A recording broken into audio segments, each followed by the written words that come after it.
after having it for this long, I get a little bit annoyed with having to charge it as frequently as I do. Now, do I have to charge it every day?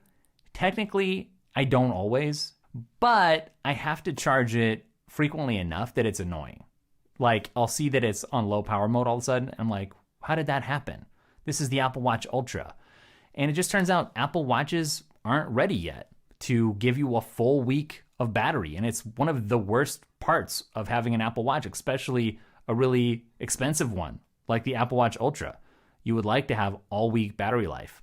Now, everything's a trade-off. You get a ton of features that the smartwatches that have all week battery life don't have, but then you don't have all week battery life. So I guess you just have to optimize for what's going to work best for you. Now, even though I wish the battery life was better than it is, it's not a deal killer for me.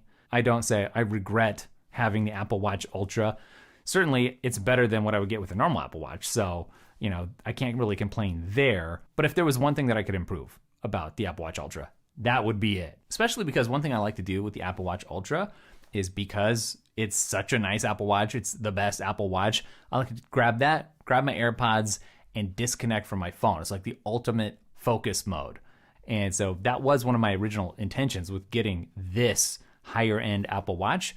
And it has been great for that, especially because you can get the LTE, obviously. You don't really miss out on all that much, except you think that you are. It's FOMO, right? When you're disconnected from social media, but you get your podcasts, you get your Audible. Actually, there's a web browser on here. You can get a web browser if you absolutely must check the internet. I'm just going to briefly glance over the chip in here. There's a nice chip in here. And what that means is no slowdowns, no glitchiness, no responsiveness issues. And honestly, on some of my older Apple Watches, there were times where I faced some of that, especially with some software updates. But here, that hasn't been an issue because it's just that fast. Now that brings us to the health and fitness tracking. A lot of people buy this just for the health and fitness tracking. And while I'm not that person, I still do use this when I'm working out. And when I hit the gym, it's with Fitness AI, and that does have an Apple Watch app. In terms of the built-in sensors and the health tracking that comes just straight out of Apple, yeah, I mean, that's cool. I